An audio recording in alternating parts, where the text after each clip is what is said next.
Good morning, good afternoon, good evening. You know, when I speak in front of people, I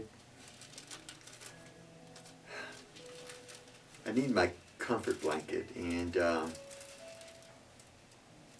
like blindness, and this is mine to keep me grounded.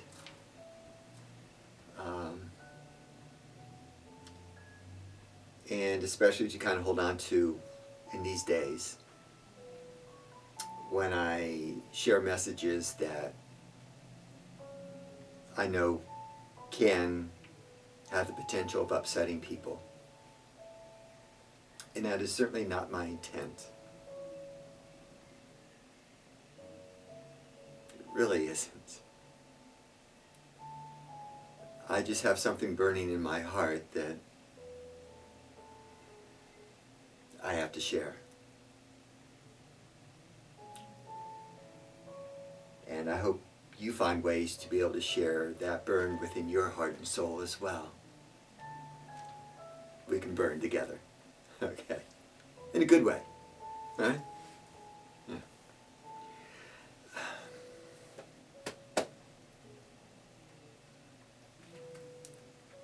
Recently there was an executive order put out by our president entitled Restoring Truth and Sanity to American History. And it targets my beloved Smithsonian Institution. Growing up in DC, I loved the Smithsonian museums. And going to college at George Washington University, I loved studying at the Natural History Museum and the Art Museum. I just go there with my work, and it's a great place to study. But apparently our commander-in-chief says that American history has come under the influence of a divisive race-centered ideology. And it was his 105th of 107 executive orders that he signed within his first 70 days. He's been a busy little beaver. No president has been more aggressive in using executive orders. And it seems like there's a darkness, though, that pervades this particular executive order. It's a darkness that kind of follows him, it seems, in wherever he seems to go or what he says, because he sees America as a densely wooded forest filled with vicious enemies that have to be rooted out. His public emotions so often, and it's sad, they're gloomy.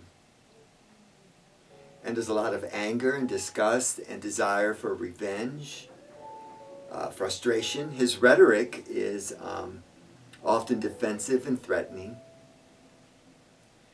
And he seems to be appealing, I find this quite sad, to the fearful side of America.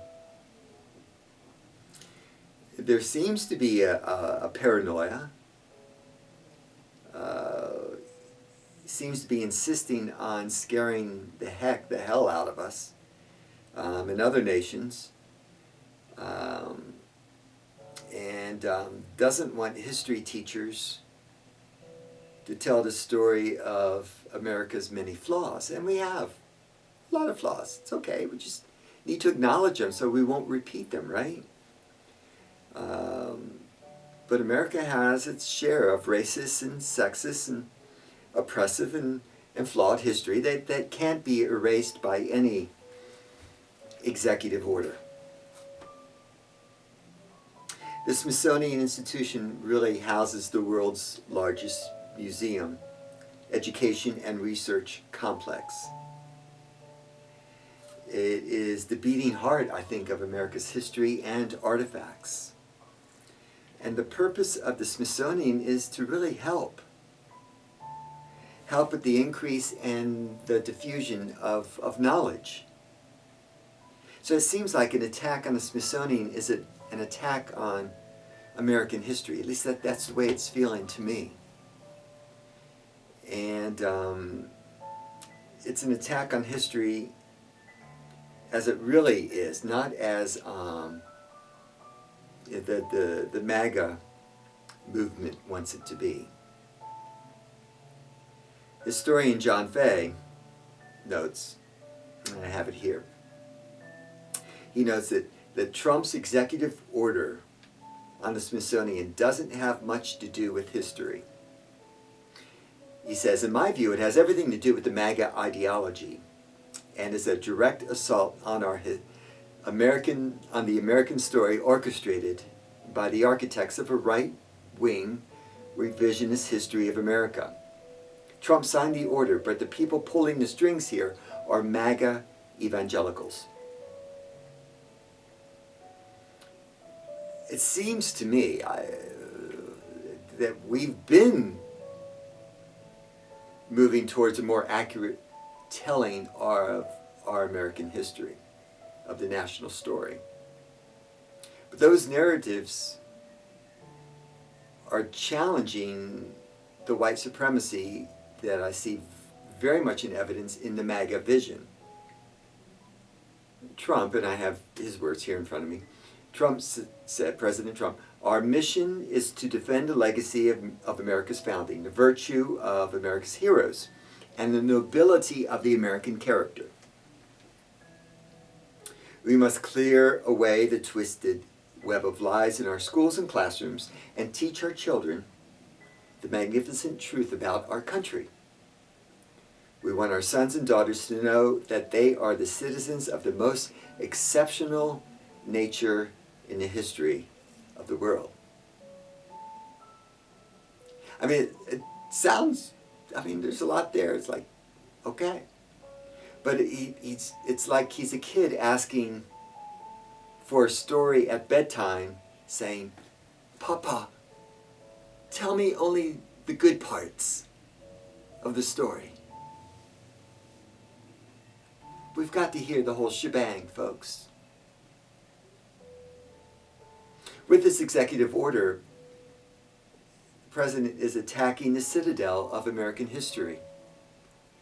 The Smithsonian, really, I see it as like the Fort Knox of history. The storage facilities of, quote unquote, the true gold of the American story. It's synonymous with history.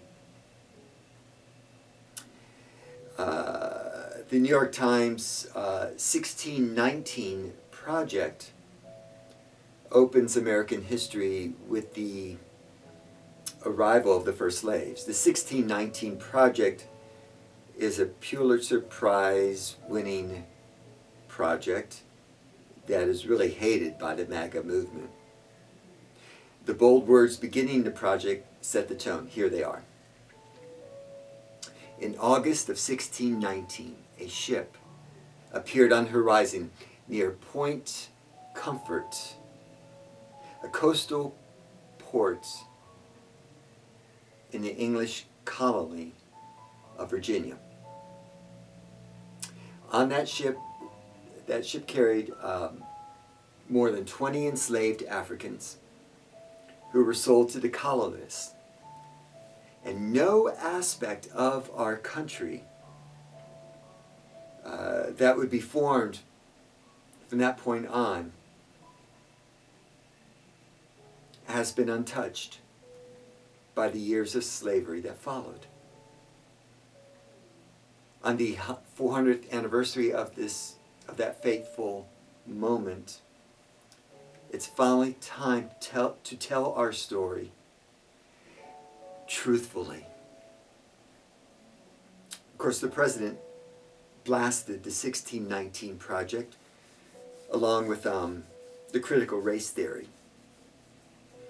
calling it toxic propaganda, ideological poison that if it isn't removed will dissolve the civic bonds that tie us together.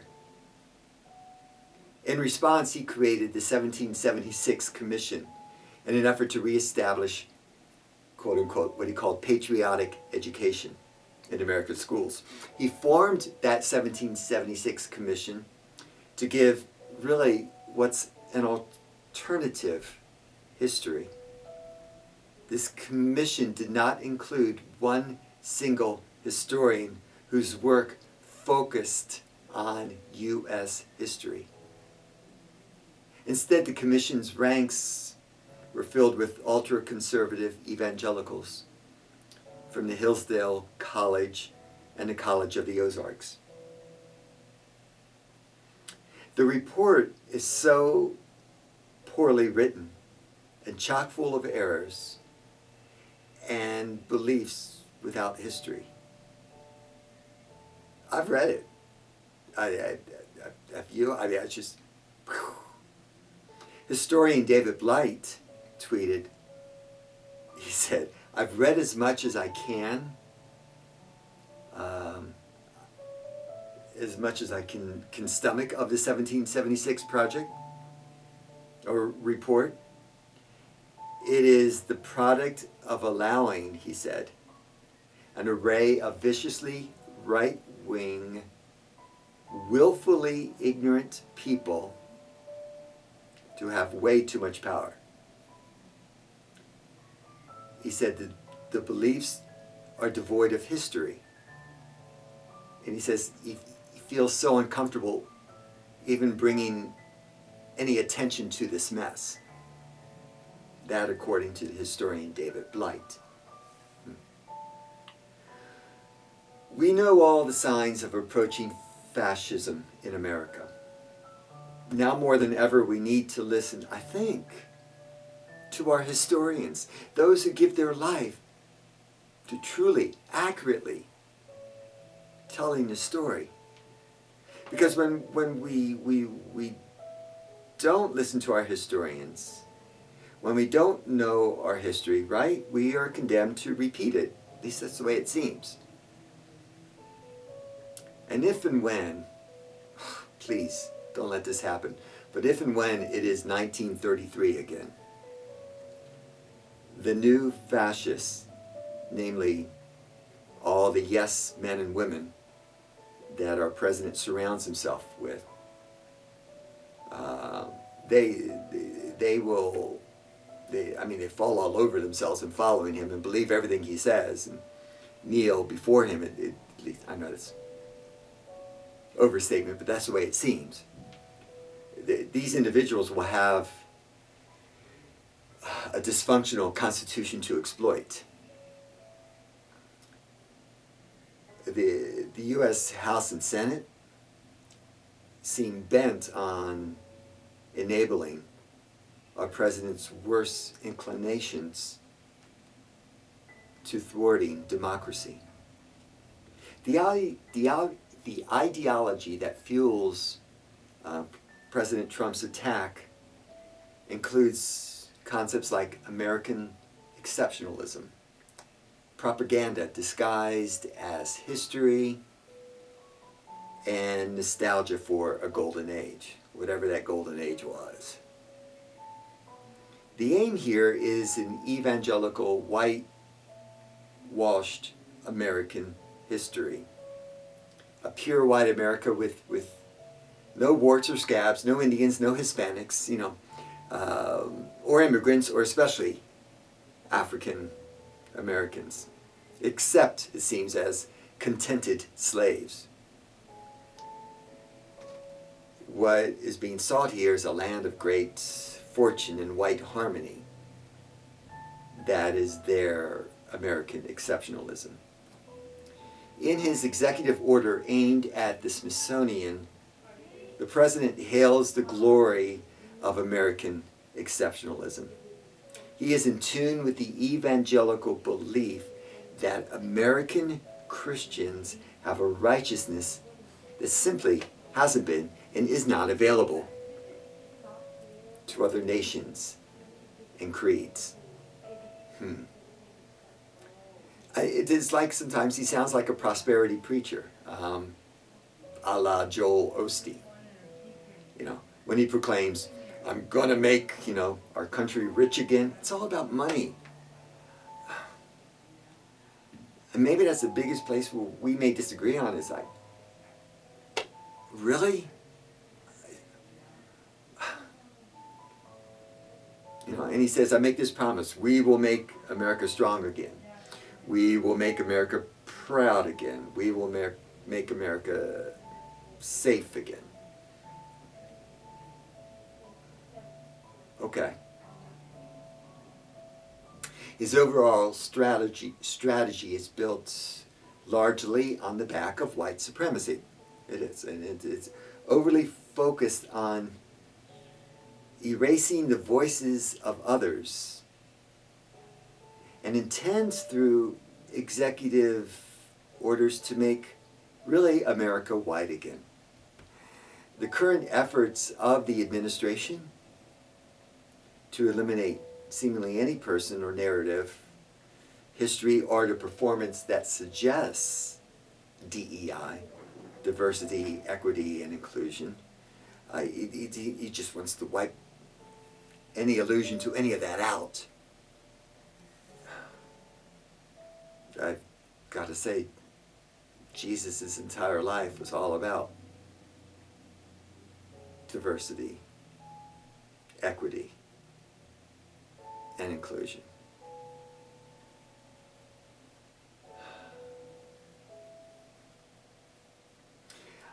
Our president enshrines propaganda, it seems, over education,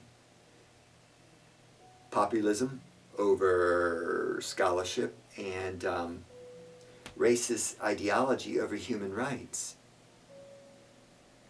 He wants to turn the Smithsonian into a Make America Great Again shrine, really by whitewashing American history.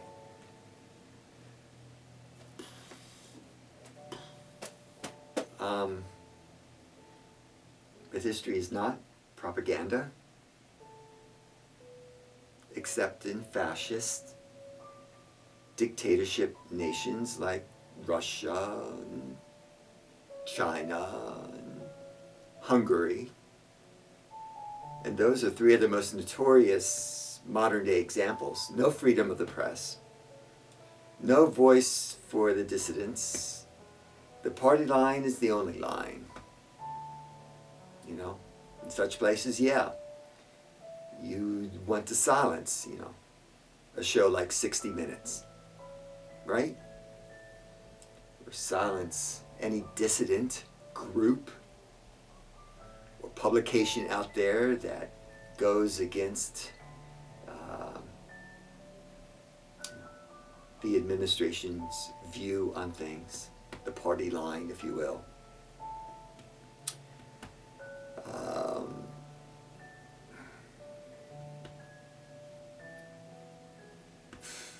Historians are educators, not propagandists. Yet in Trump's world, it seems history can always be rewritten. Don't like that. Let's focus on this instead. That'll make our kids feel better about themselves.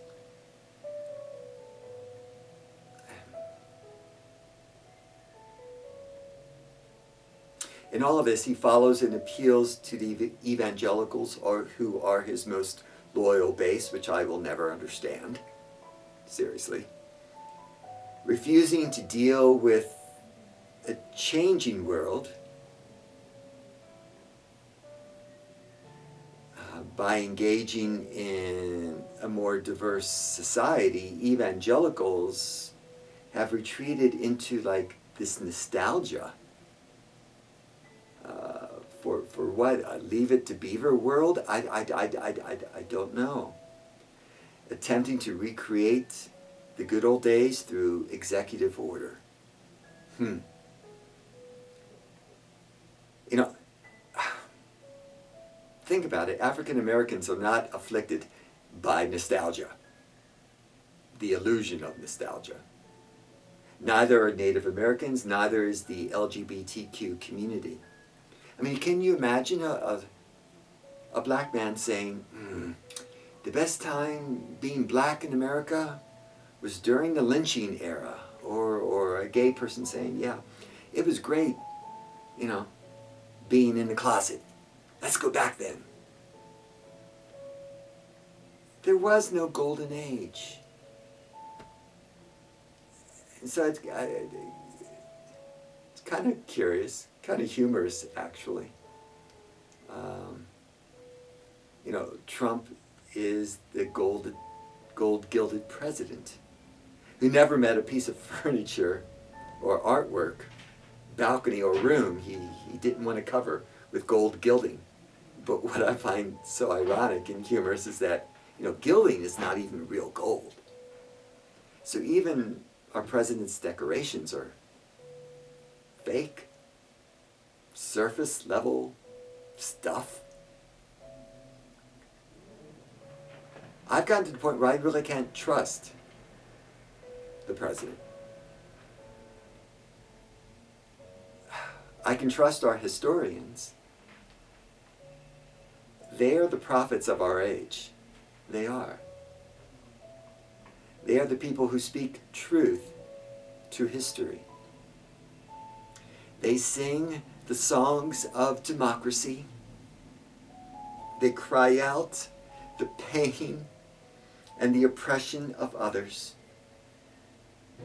And they dance with the truth, even in the darkest of times. God bless our historians.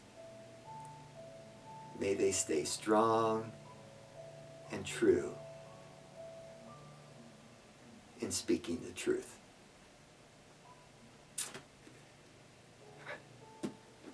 Amen. God bless you guys. Take care of yourself. And make the most of this day. May your voice of love be heard. And may it make a positive difference in this world.